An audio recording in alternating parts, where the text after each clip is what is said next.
Hi everyone, my name is Matt with Presonus Audio Electronics, and we're at NAMM 2013. And you can see we've got Chris LeBlanc on stage right now. We've got 10 new products this year, and we're going to go over the details about our new products. First to start is our new StudioLive AI line of speakers. And you can see there's one right there, that's our 328. We've got some 328s set up on the tops, and we've got a couple of S18 subwoofers down below. We have more speakers in the range, but just for now, I wanted to show you them in use live.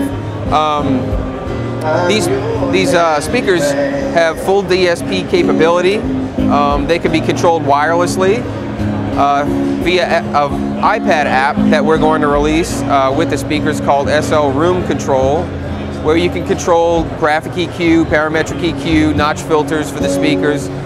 They have the same computer chip, the OMAP computer. It's actually a computer, it's not a processor. It has built-in Wi-Fi and everything. The same chip that's in our new 3242 mixer that we're going to go over a little bit is in each of these speakers. And right now what we're going to do is show you the rest of the speaker line, the ones that are not on stage right now, so you can get an overview of the entire line. So it's got onboard DSP? Onboard DSP. So it's going to be like delay compensation? Delay compensation, all that stuff.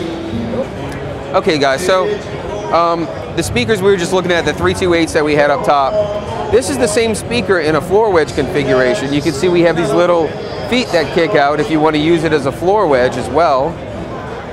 So you can, obviously have it on a pole, or you could use it as a floor wedge. These speakers were designed by Dave Gunnis, who you can see here. He's a very high-profile speaker designer, and it's a very cutting-edge design. You can see one of the very important things about this speaker is this shared core horn and speaker.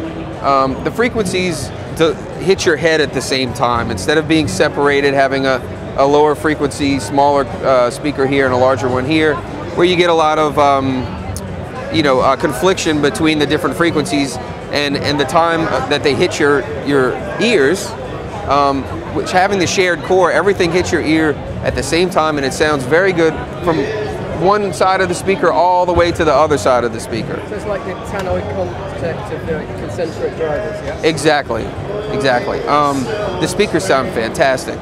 Like I said, they have full DSP, so they have things like time delay that you'll be able to adjust from the iPad app, all the equalization that you would want. So that's the 328. This is the 315. And you can see it also has the same type of speaker that we just talked about at top with the 15-inch below. This is the 312, same thing but with a 12-inch below. And by the way, all of these have the exact same computer, the OMAP computer. They have the same DSP processing in every single one. They all can be controlled wirelessly.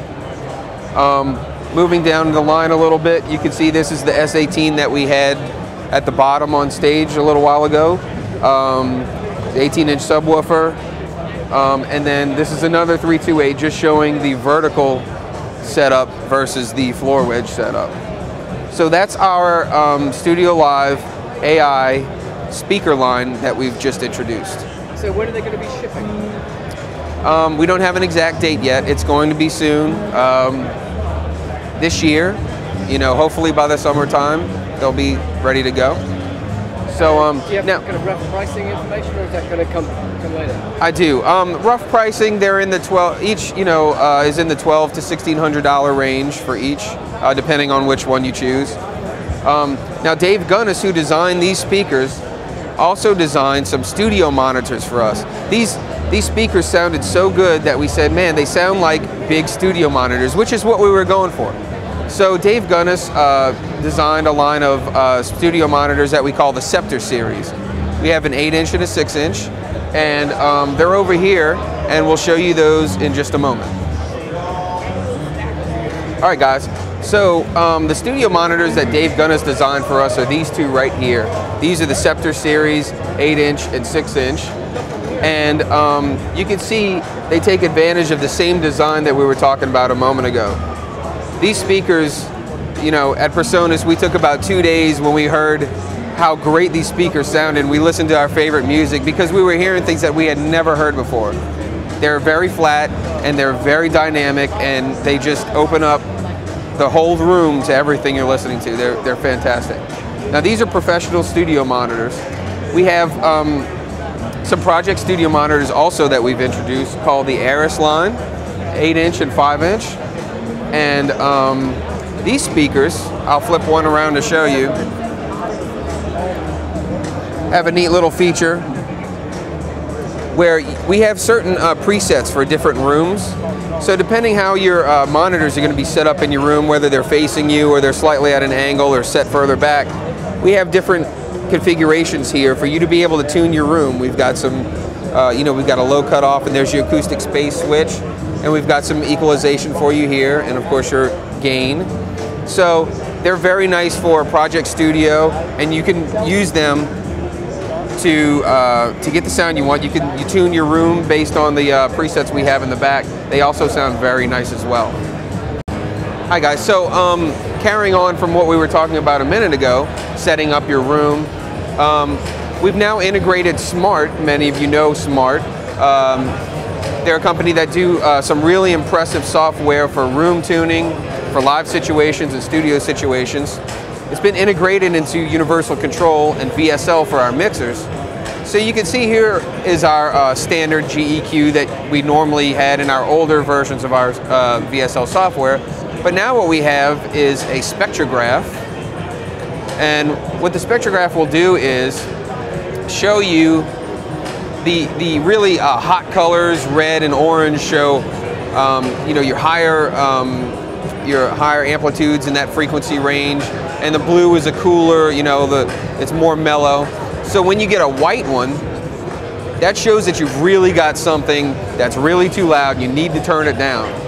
So for instance, when you get a feedback coming from a monitor or something, you will get a nice white line right here, and it will point to which frequency the feedback is coming from. So you can grab that fader and maybe a couple around it and move them down a little bit, and then it will also update to show you that you've taken care of the issue.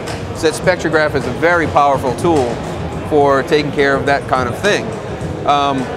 Also from Smart is their RTA, real-time analyzer, where you can get a view of what's going on. You can see the sound instead of just hearing it. And you can make your GEQ adjustments based on what you're seeing here. If you want a flat response or you want it a little more, you know, smiley face shaped, or however you want to do it, it's all there, and it shows you what's going on. So you're not just hearing it, you're seeing it as well. Now taking that a step further, we've implemented our Smart Wizards. And what that does is when I enter the Smart Wizards, it puts the board into a state where it's ready to start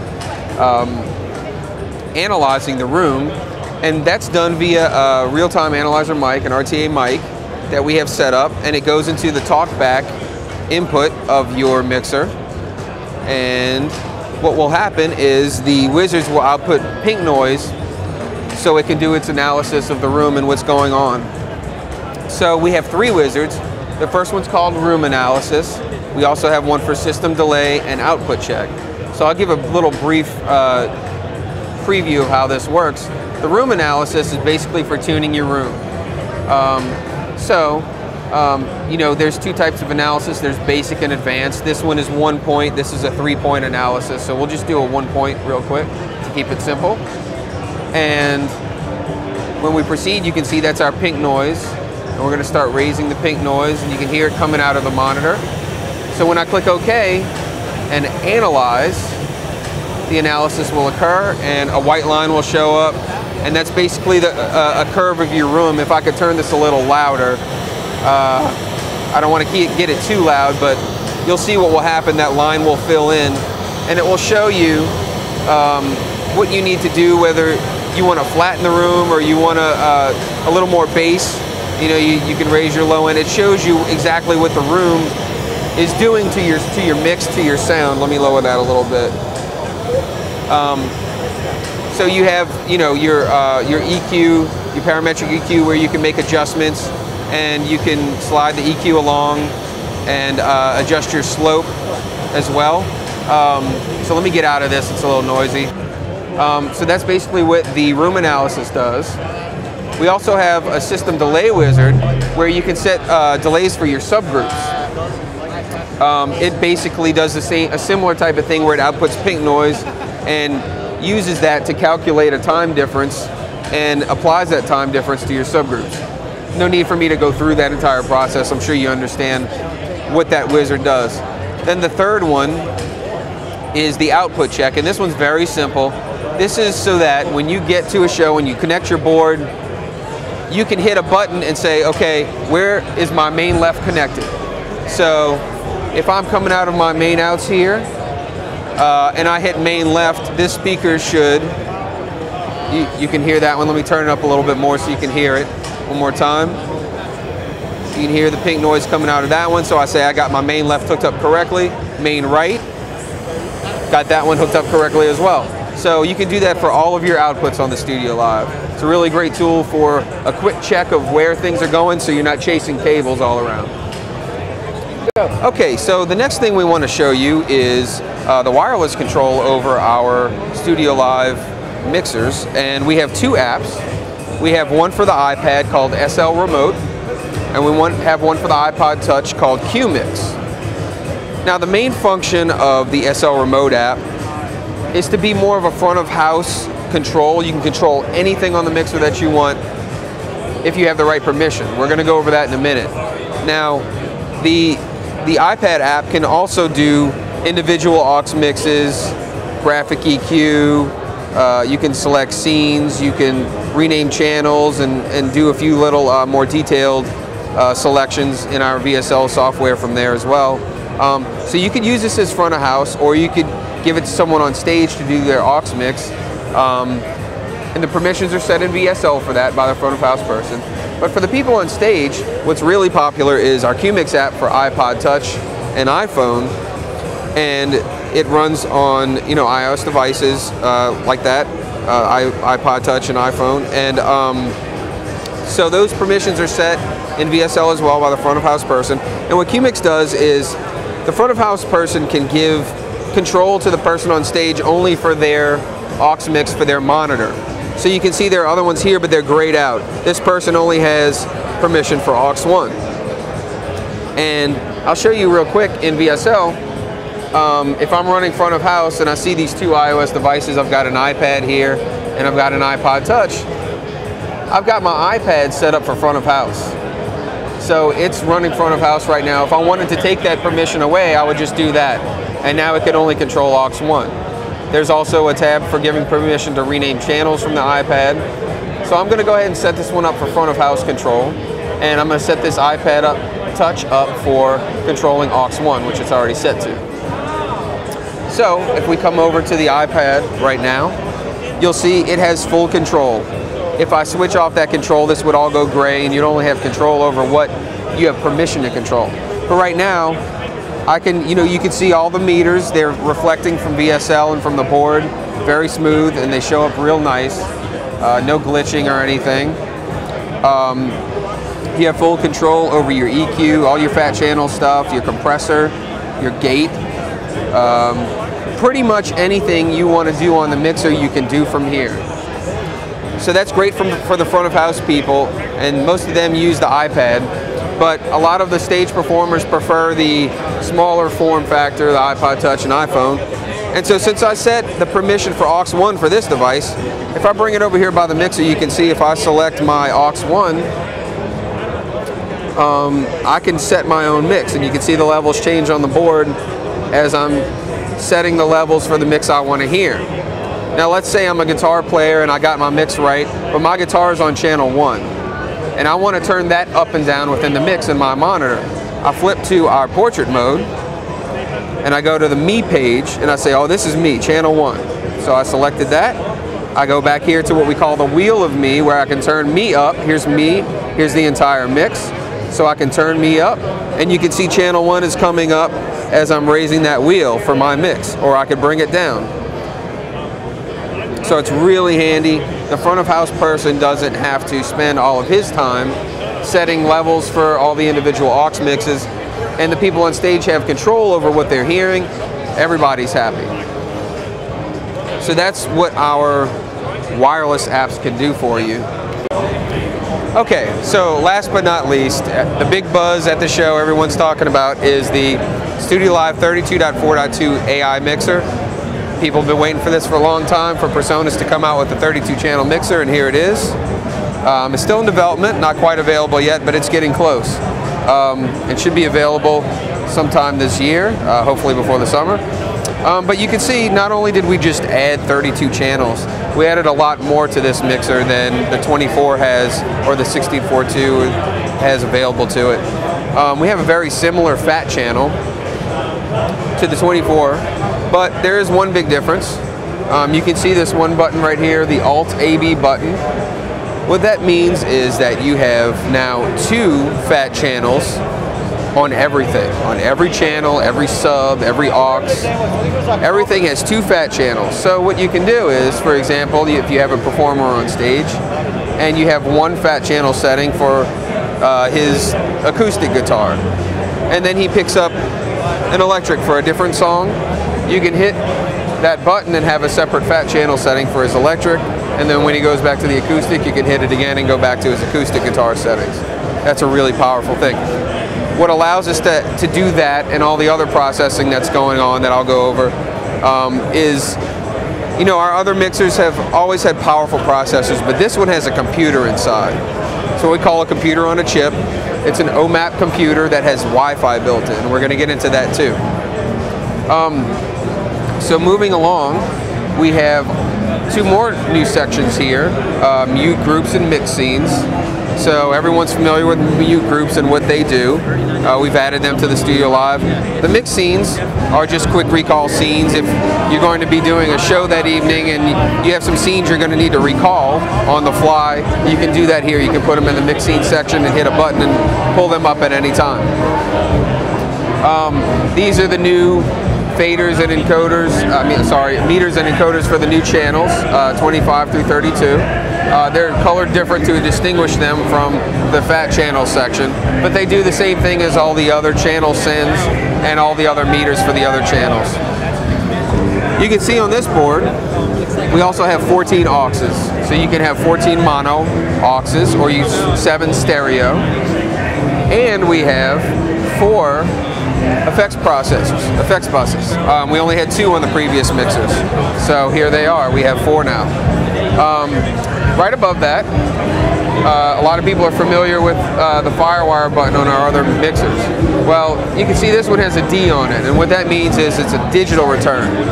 So the board does ship with FireWire 800, but there's an option card in the back now. So later on we'll be offering Thunderbolt and Dante as well, and that will integrate, the Dante will allow us to integrate to our StudioLive AI speakers as well. So there's a lot of powerful capability there, and the computer that's in this mixer is extremely powerful and allows for any type of new updates we want to add, any new features or whatever. We're not limited on processing power because that computer is a beast. So those are the differences that people will notice from the 24 channel. Oh, one more thing, I'm sorry. We have also what I was talking about earlier, the USB connector, and you'll see a wireless dongle plugged in there. What that allows users to do is it's not necessary to have a computer to connect your iPad or iPod Touch to the mixer anymore. You can have your router set up your network, and connect wirelessly, no computer necessary. So that's an overview of the 32.4.2. Like I said, you know, we went over the differences for people that are familiar with the 24. For those of you who have a 24 or a 16, you'll find a lot of similarities, but a lot more power and features in the 32.4.2. So, any clues about shipping and price? Oh yeah, we have. You want me to go over that? The price of this mixer is going to be $39.99 in the States. Shipping. It should be available, we're hoping, before the summertime, maybe a little sooner. As I said, we're still working on the firmware and working out some of the features, so we'll get it out there as soon as we can.